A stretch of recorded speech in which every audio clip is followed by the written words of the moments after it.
Jane has been working this year on co-editing a book called Diamond Cutters, a wonderful book of poetry, and you can buy that at the back if you want. Please do later. So Jay is going to talk to us about the Immortal Diamond. Thank you very much, Jay Ramsay. Thank you.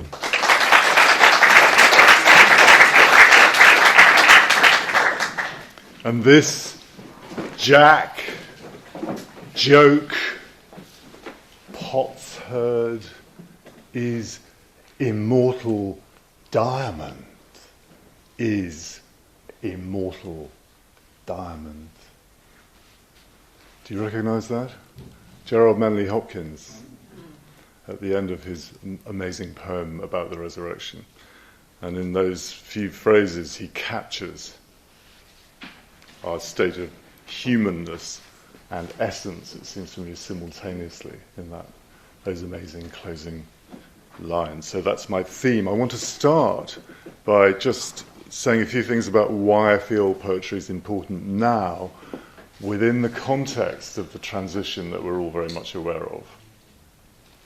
So the first thing, it seems to me, is around authenticity and the authentic self. And that's something we're all aware of. Those psychological terms have been with us for at least 20, 30 years now. But it seems to me that there is a longing now, I see it, within the collective for an experience of being authentic, for being really ourselves. Because we're all fed up of being in a culture of half-truths and lies. And I think people are looking to poetry and also to songwriting to tell something of truth. So I think that's one first really important point. And I would say, in that sense, that authenticity is the mass movement of our time, has already become the mass movement of our time. So that's the first point I wanted to make. The second point is around individuality. And I think the more we understand about spiritual law and the more we understand about energy as well, the more we are appreciating that we really are unique individuals. And that isn't a kind of a standoff, well, I don't have to be like you thing. It really is that we're individual and that there's a particular purpose that comes through our individuality that is negated as long as that isn't affirmed. Poets, like shoes, come in all shapes and sizes. And inner poets do, as I hope we'll see at the end. I'll say more about that. So I think poetry promises our individuality. It promises individuality that is unique and awake. And that, of course, has a particular relevance against ideology of all kinds that tries to make us the same, whether it's Chinese communism or IS, etc. That negation of individuality on the other side is an interesting thing to reflect on, isn't it?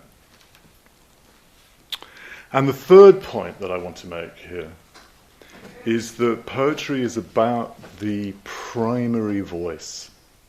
Now, we all speak to a certain extent within a kind of secondary voice, a secondary language, without which shared language would be impossible. But there's something about what it means to come to what Yevgeny Yevtushenko called the voice, the face behind the face, the voice, which I translate also as the voice inside the voice. So the face behind the face, the voice within, or the voice inside the voice. And that is the primary language. And something that I've witnessed many times through doing years of workshop happens.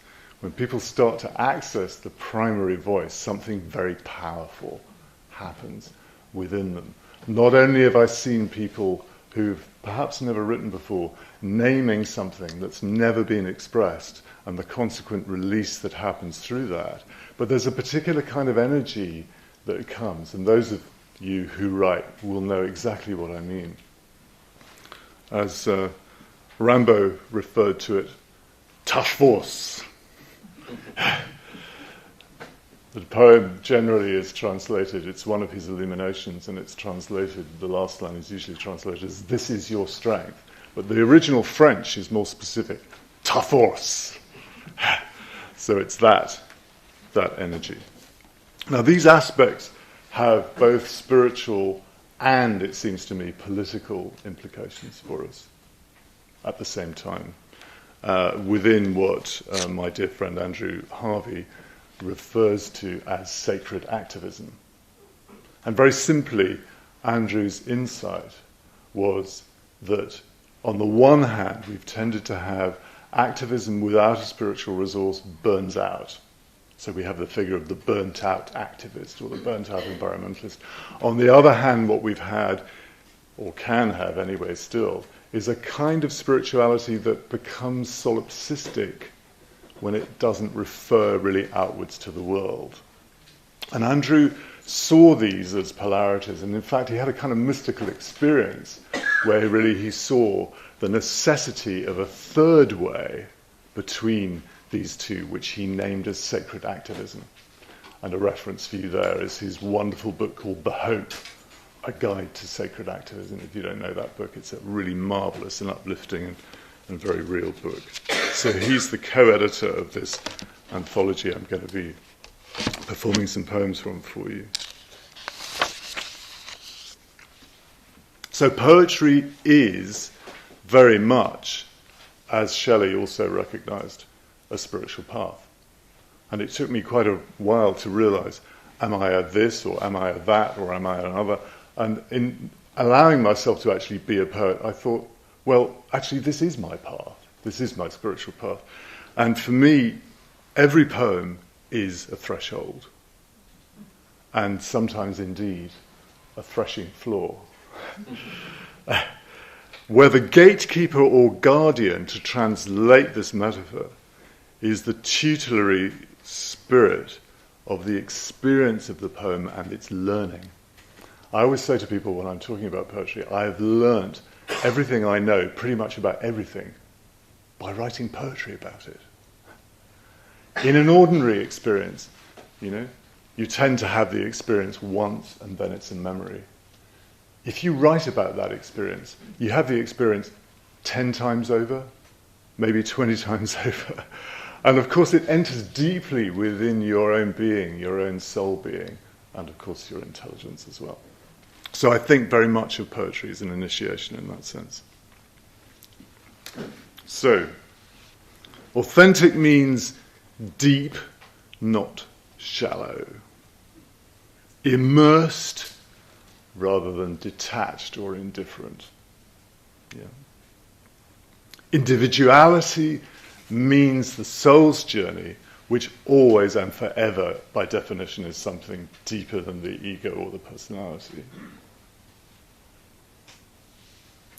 And thirdly, well, I wanted to refer also how moved we've been here in context with the passing of Leonard Cohen and how much he embodies the soul's journey throughout his work.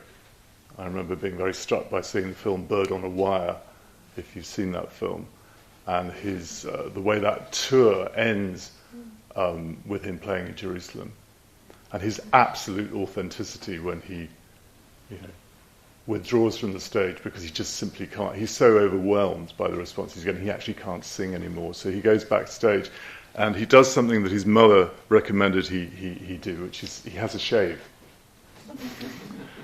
And then he comes out and plays some more. But what he represents for us, it seems to me, embodies so much of this, doesn't it? Absolute authenticity, individuality, primary voice, spiritual and political at the same time. So I think primary voice means inspiration, obviously, we know that. But I'm interested in how the primary voice, tough force again, as I said, quoting Rambo, actually has something to do with our energetic being in terms of what's already been said about heightened vibration. And that our experience is so much defined according to our level of vibration. our ability to see and extend our psychic sensing, is impossible without a heightened vibration. And what we're really talking about is a range there, and what it means to be able to live more consistently at a level of heightened vibration as opposed to lower vibration. I think that's a very interesting way of thinking about things now. Yes, and I was thinking about the spiritual and the political, and personally feeling very moved by the example of Brendan Cox, husband of Jo Cox, and his dignity outside the courtroom. I don't know if you saw that on live television or you saw photographs of it. I was immensely moved and struck by his dignity, and I'm feeling, for me, this is where poetry is coming from. I'm feeling like, yeah, I think I'd like to write something about this, you know. So, what has this anthology got to do with all of this? It's an anthology of visionary poetry in Britain and America, and there are some contributors from Australia as well. So, without a vision, the people perish, as the saying goes. And this is a time where we enormously need vision, at a time where there's so much disturbance on a horizontal level, as Peter was also saying. We need to bring in the vertical dimension. And we need that sense of hope. We need a sense of going towards something from where we are. My phrase for this, which I've spoken of a number of times, is that we're living in a time of what I call the great transparency. And that, I think, is unique because it's a time where we really are being invited to see, and things are no longer hidden, are they? Everything is coming out. And we're in quite a process, it seems to me, both personally, nationally, and even internationally, in terms of shadow energies being revealed. Purposes that could be hidden within the culture of lies I've already referred to have an extraordinary aptitude for being revealed, don't they? You know, as hard as people try to hide things, they seem to be coming out anyway. I think the spiritual world must be having a great time seeing all of this happening. So the shadow is coming out. And within this, what I call this great transparency, I see the task of the poet as a seer now to reflect and comment on world events, not just at a literal level, but understanding with bifocal vision, if you like. That's a term from psychosynthesis, which is the psychotherapy I'm trained in, bifocal vision, which means that nothing is simply literal, it's also symbolic at the same time. So you learn to see on both these levels. And I think the poet has a particular task in being able to see in this way. That is so for all of us. So, visionary poetry in this sense restores the vertical dimension. My preoccupation with poetry and spiritual consciousness has always been with me. I just feel its time has really come right now. And that, of course, is a tradition that goes right back to Kabir. You'll hear some Kabir in a minute. To Rumi, of course, and actually the prophets, who were the first, not only great spiritual poets, but also great political poets, if you read Isaiah and the others. Yeah. So the final point I want to make before reading some poetry to you, which is really an excuse to do, is something about what we mean by vision now. I think visionary language can become a slightly private language. And this is an interesting and quite complex point, but just to offer it to you in simple terms. For example, if you look at later William Blake, it's actually quite hard to understand what's going on in some of those great poems, isn't it? Because he creates his own mythological universe. He said, we must create our own system, I must create my own system or be enslaved by another man's, was the way he put it. So Blake was on a trajectory of vision and a very high degree of evolved individuality. Problem is, it's quite hard to actually understand what his late poems are about.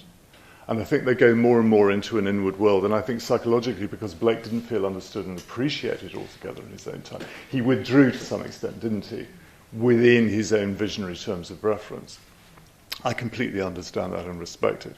At the same time, I feel the call now is for visionary language to move outwards rather than inwards.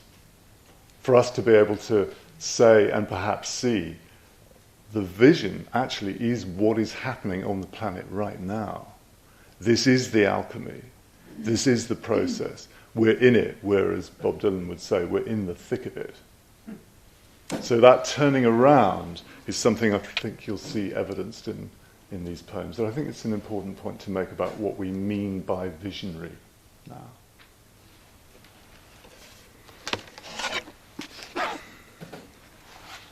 So some poems for you. And I've chosen poems, there are quite a few poems in this book, it's 400 pages. But I've chosen poems that I feel relate to the issue of vision and also to identity. What happens to us when we enter into the space of writing poetry and being a poet, which is available for all of us? What happens to us? Who do we become in that kind of space? This is from David Gascoigne, and David wrote this poem while London was being bombed to bits. But you can see the parallels between what was happening in the Blitz and where we are right now. The poem is called Cavatina. Now we must bear the final, real convulsion of the breast for the sublime relief of the catharsis and the cruel, clear grief. The dear redemption from the crime, the sublimation of the evil dream. Beneath, all is confused, dense, and impure. Extraordinary shiftings of a nameless mass from plane to plane, then some obscure catastrophe. The shattered cross, high on its storm-lit hill, the searchlight eyes whose lines divide the black dome of the skies are implicated, and the universe of death, gold, excrement, and flesh, the spirit's malady, a secret animal's hot breath. Yet through disaster, a faint melody insists, and the interior suffering like a silver wire, enduring and resplendent, strongly plied by genius's hands into the searching fire, at last emerges and is purified. Its force, like violins in pure lament, persists, sending ascending stairs across the far wastes of the firmament to carry starwards all our weight of tears. 1941. And then this short piece from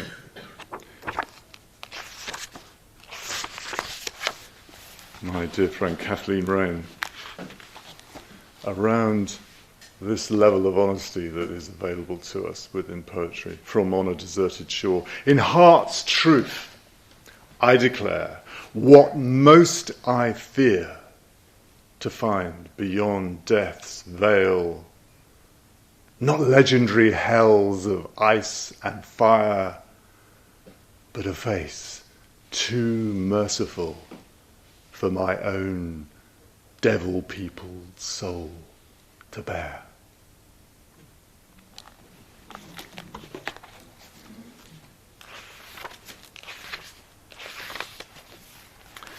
And inspiration. This is William Stafford, wonderful American poet who was a mentor to Robert Bly. It's called When I Met My Muse. I glanced at her and took my glasses off. They were still singing. They buzzed like a locust on the coffee table and then ceased. Her voice belled forth and the sunlight bent. I felt the ceiling arch and knew that nails up there took a new grip on whatever they touched. I am your own way of looking at things, she said.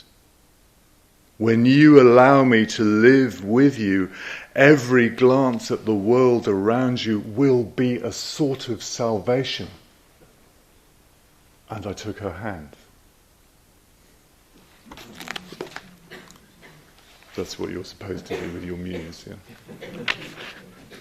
You take her hand, or his hand. This is Sally Purcell, who was a marvellous poet who lived in and around Oxford, was writing in the 1970s, the early 1980s. Loquitur spiritus, so the spirit speaks. You catch the visionary syntax here. And she's talking about a resource that's always available to us within the living imagination. 39 primary colours in our world are shaken from the sun. What you read as nightmare in webs of mist, shadows of a roaring wind, or scribble on a yellow hammer's egg, is to us clear message and password. White roots threading round cracked bone, draw your last design. Immortal, golden, our unfallen tree.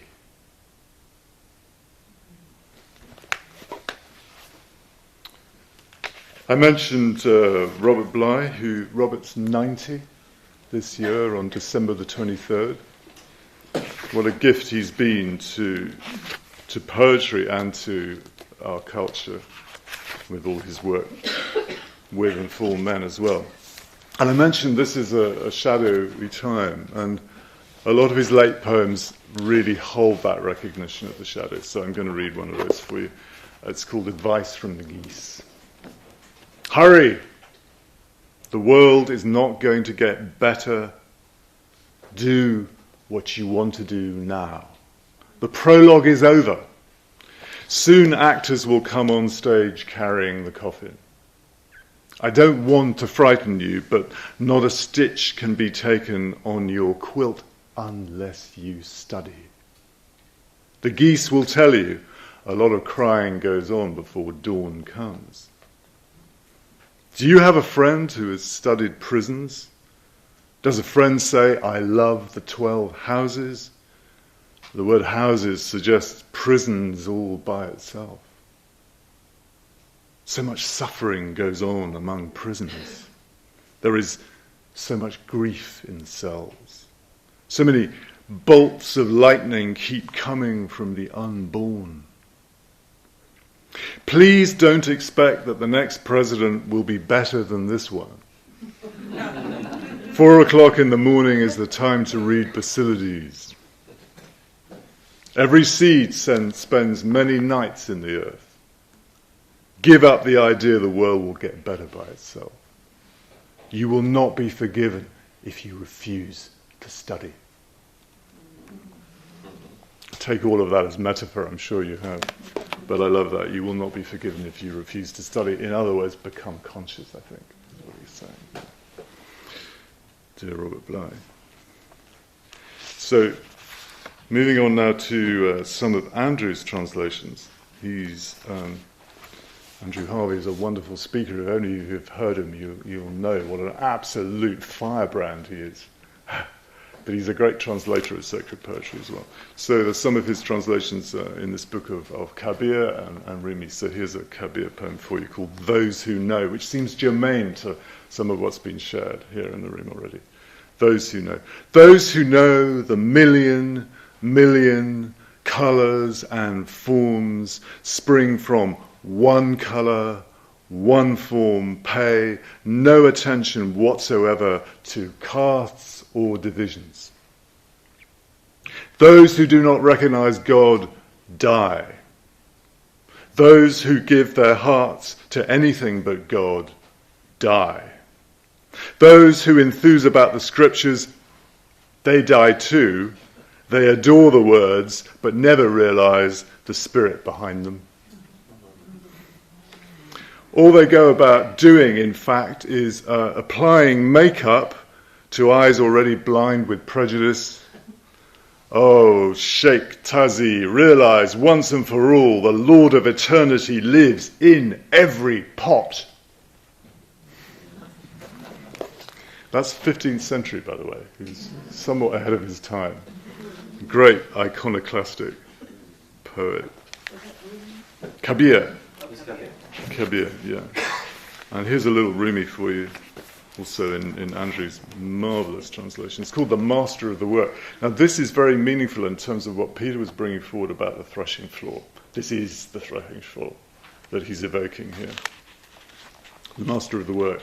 The grapes of my body can only become wine after the winemaker tramples me. Surrender my spirit like grapes to his trampling, so my inmost heart can laze and dance with joy. I cannot bear any more anguish, any more cruelty. The trampler stuffs cotton in his ears. I am not working in ignorance. You can deny me if you want. You have every excuse, but it is I who am the master of the work. And when through my passion you reach perfection, you will never be done praising my name.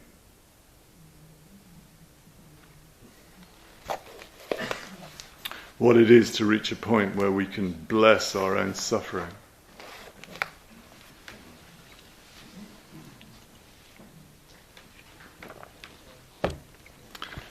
This next one is a beautiful poem by a poet called Dorothy Walters, a very close friend of Andrew's. She lives in Boulder, Colorado. And it's called Like Flowers That Bloom at Midnight. And it really is a poem for us, all of us. Like flowers that bloom at midnight. I know all about living in caves with candles and scented prayers, crossing the desert which never ends, seeking the one who is always near. Spreading my deerskin in the forest depths, where the spirits of the blue-bodied gods hang like shadows of watching birds. With the others, I wove a story of connection, something mysterious and inscrutable, we called to appear with our fires and recitations, our songs of supplication and praise. A voice spoke through us as we chanted our words, and the centuries passed. This time I came in other guise. I roamed the avenues, mingled in the market with the restless crowds, watched and listened in alarm as the world reeled and spun down towards its approaching dark. And I saw that this was the time to take on new knowledge, move through different space, hear with unfamiliar ears, speak with strengthened voice, atoms transfigured, senses restrung. It is happening to us all. Blazing illumination, beauty erupting in the midst of despair, splendor unveiled on a field of pain. We are being filled with light we do not comprehend, lifted towards essence, assaulted by nameless love. At this juncture of the finalities, intersection of the unimaginables, this is why we came. Beautiful poem, isn't it?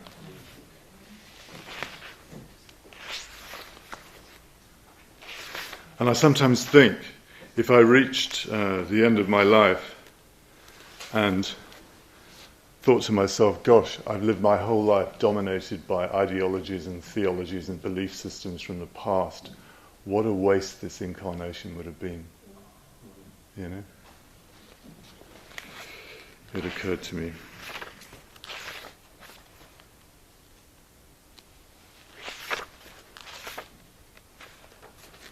here we are. Here's a little amusing poem for you. Janine Cannan, another American poet who lives in the Valley of the Moon in California. What a wonderful place, the Valley of the Moon. Relationships. Today, everything is upside down. It's all about money, machines, and keeping patriarchy afloat. That's why I got divorced and married supreme consciousness. Always beautiful, good, and true. A demanding relationship, to be sure, but isn't every relationship? And this one is worth it. I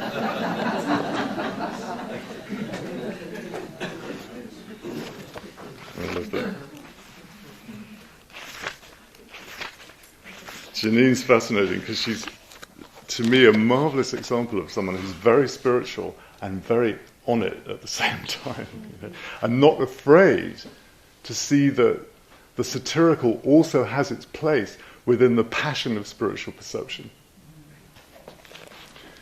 Here's another beautiful poem for you from Gabriel Bradford Miller, an American poet who's long been living in this country and is a fellow, one of the Stroud fellow troubadours. What the Eye Says. I have come again through fire, through the imperative of levity. I have been in intimate and majestic realms. And now, through the thrust of mercy, another chance, and the gallant hand of gravity, I am back. I remember Egypt and the inside columns, and Greece where the temple was the body of the god. I am the bull, the lion, the eagle, and the man. Hear this, there is nothing I do not survive. There is nothing I do not survive.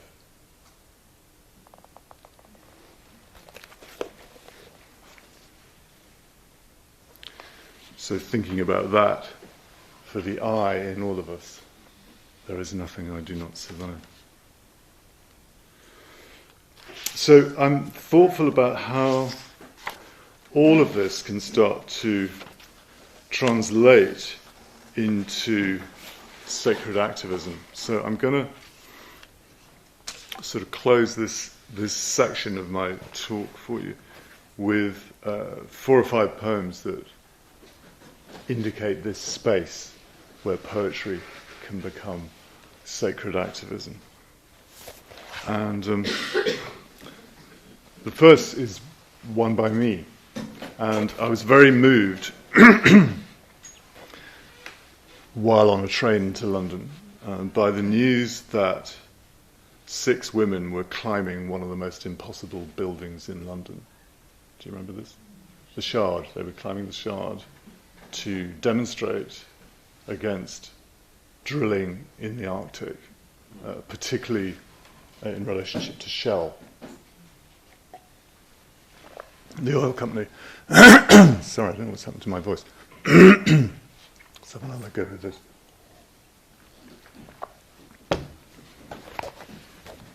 And for me, this is a perfect example of what I mean by responding to a literal event in a symbolic way.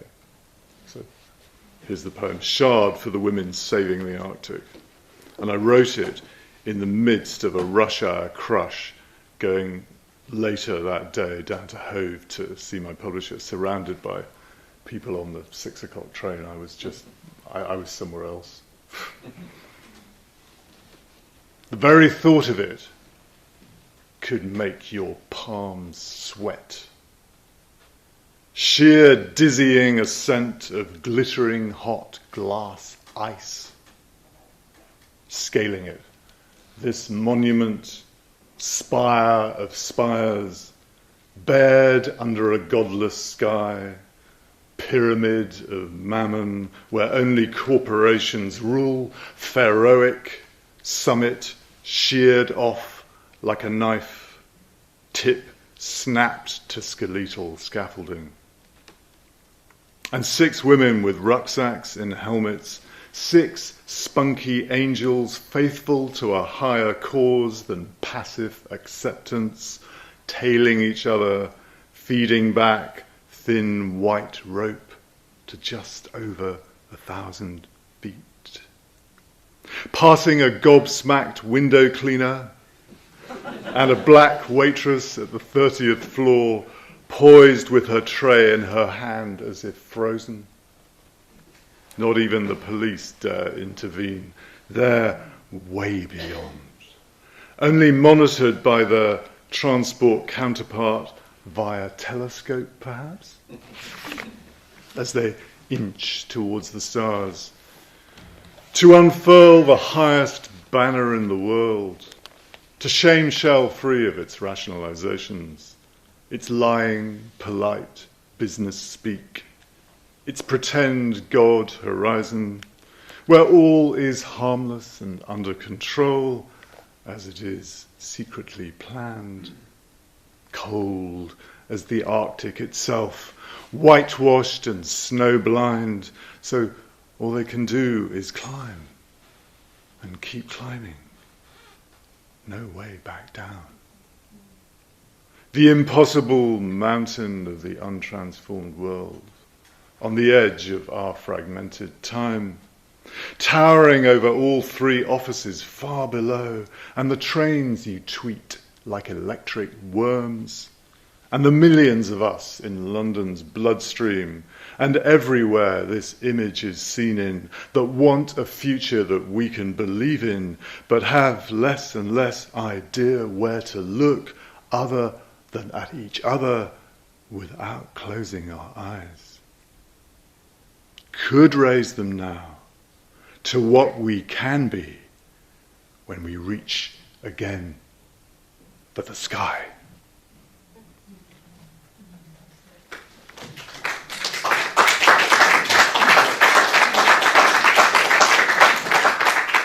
Thank you very much.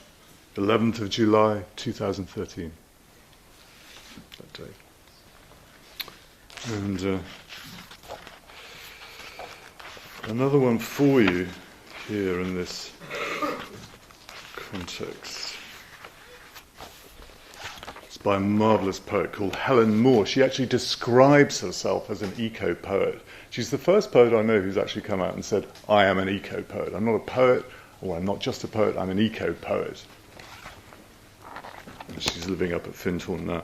But this poem is called The Knife, and it's she's a very good writer, I must say, and it's something about what happens to us when we're kind of sharpened up within this kind of focus. Yeah, they have made me a knife, not a weapon, but a tool to handle their expectation, judgment, the rough bark of commands, the moral platitudes they'd crowd in dull, acidic soil. They have made me a tempered blade to whittle life down to its green fibres, to cleave a staff of clarity with which to stand witness to the rain, the woods, my naked truth. They have made me a cutting edge.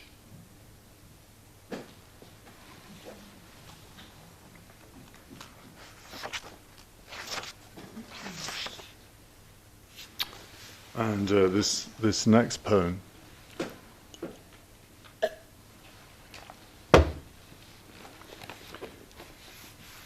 you might remember a remarkable young woman who staged a solitary protest by climbing a giant redwood tree, Julia Butterfly Hill. If that name means anything to you, the poem will tell you the story if it doesn't. And there are collections of poems around about poems that make you cry, you know, that kind of thing. I think it's great if poetry can make people cry. I don't often cry when I read poetry, perhaps because I've read so much of it and I'm so involved with it all the time. This poem kind of did that for me the first time I read it. and I think you'll see why. It's by a marvelous poet called Thomas R. Smith. He's based in Wisconsin, actually, and is a very close friend of Robert Bly, and in fact has been Robert's kind of PA and secretary, helping him deal with bathtubs full of correspondence, as Robert once put it to me. So Julia Butterfly Hill. She sacrificed years of her youth on the ground to perch at 150 feet, outlasted storms, loneliness, sickness, cold, decisively defeated fear, learned to draw spiritual strength directly from the heart of a giant redwood tree.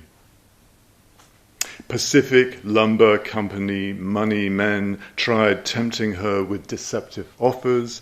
When that failed, murderous harassment, she resisted for over 700 days and nights, did not fall, but stayed balanced on her aerial platform.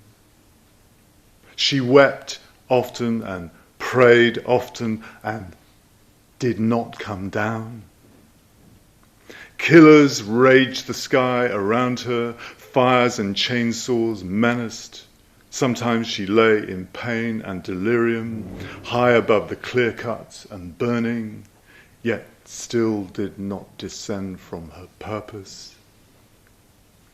One must learn to be a lung, breathing in smoke, a swollen shut eye that sees clearly, a frostbite blackened hand that holds on, a voice heard over helicopter winds, a spirit able to kick away the scaffolding of faith and trust, the wings it supported. One must learn these things to do what she did. I think she was only about 20-something when she did that, 23 or something. I believe she's written a book about it subsequently, but what can you say? What time is it? Right, we've got time to do what I really wanted to do. Thanks to the angel of timing. I wanted to do something a little bit participatory at this point for you. I wanted to offer you a short visualization around the poet in you. Would you be up for that? Yeah. Okay, great. And we've got time for it, which I'm really thrilled about, actually. Because this isn't just about me talking, it's about something I'm wanting to happen for you. So if you can get sort of writing things kind of poised, as it were, but leave your body comfortable so you can relax. Do you mean you want to have someone to write with? Yep. You don't have to write any of this down if you don't want to. If you want to just hold it in your memory and your psyche, that's fine too.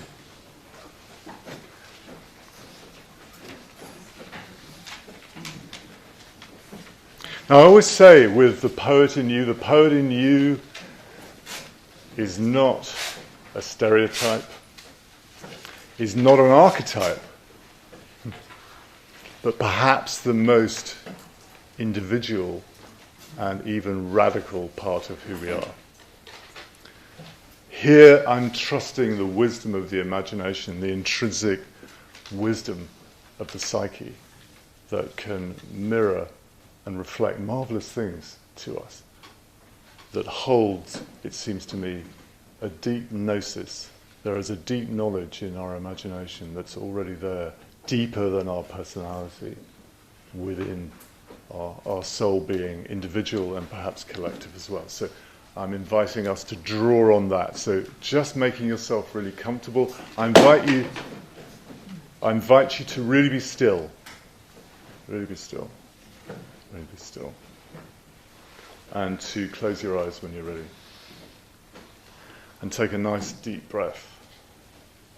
And let that breath just gently travel out, down towards your feet, down into the ground. Feel yourself gently rooted here in this holding space. And just relax as much as you can. Be aware of your hands too, your hands and your feet.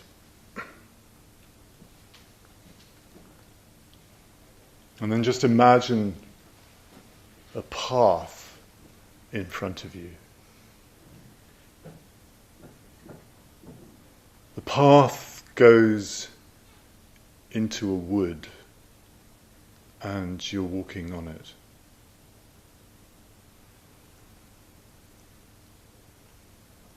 And as the path enters into the wood, just start to be aware of the trees,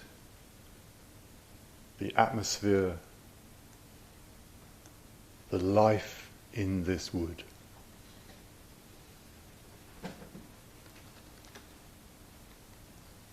And you stay on the path, walking deeper in and deeper in.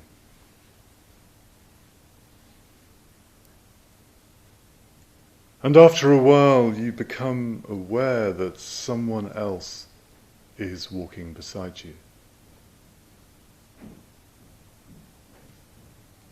Now just start to see, to get a sense of who this is.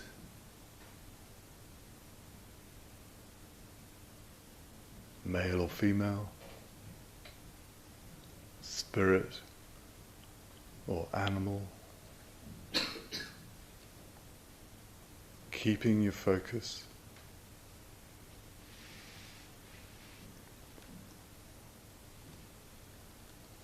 And how old he or she or it is.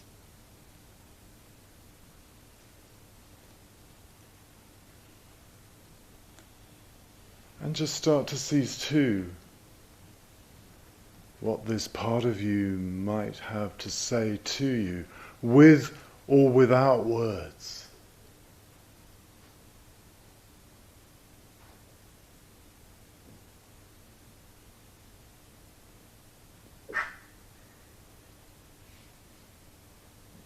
You might have a question or series of questions you want to ask, and see what comes back. Just allowing a dialogue to begin to unfold in the space between you. Keeping your focus.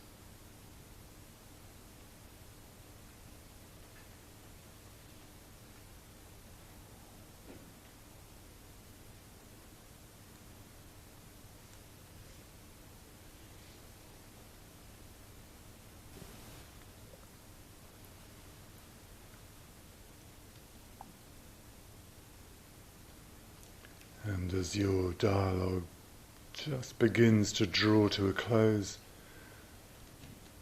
just see if there is a gift, a symbolic gift for you here. See it in front of you and see if you can receive it.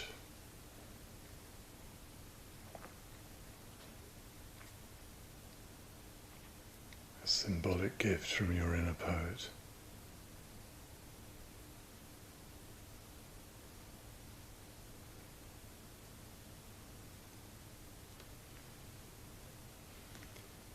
And then, when you're ready, I want to invite you to just hold the quietness and come back and make some notes for yourself, rather as you would remember a dream.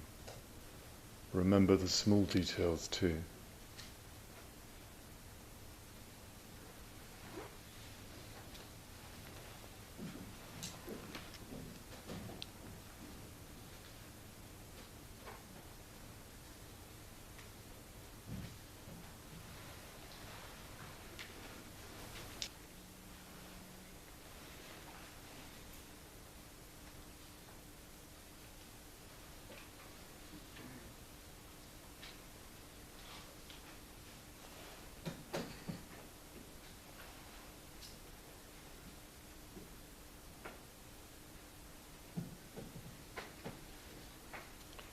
Just a couple more minutes to bring your notes round.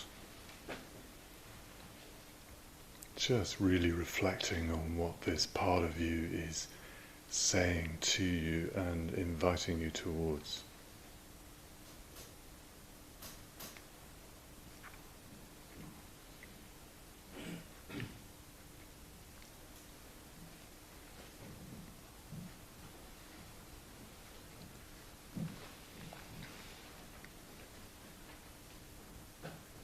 And what this symbolic gift is also inviting you towards in receiving it.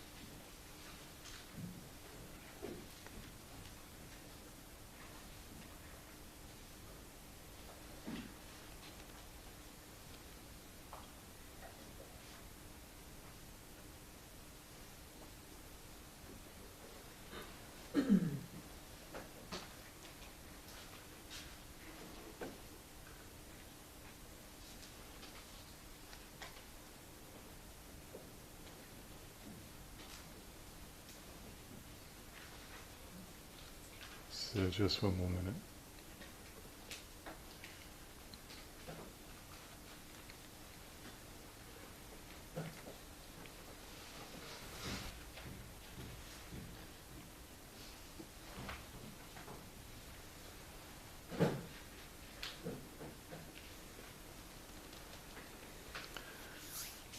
So what I'd like to suggest is that maybe when we have a break, you might like to choose one person to share something of this with, if you wish. I also have a book actually called The Poet in You, which is a sort of do-it-yourself course, originally a correspondence course in poetry. You might like to get hold of and work with, and that exercise is actually Chapter 1. You've just done Chapter 1. Thank you very much.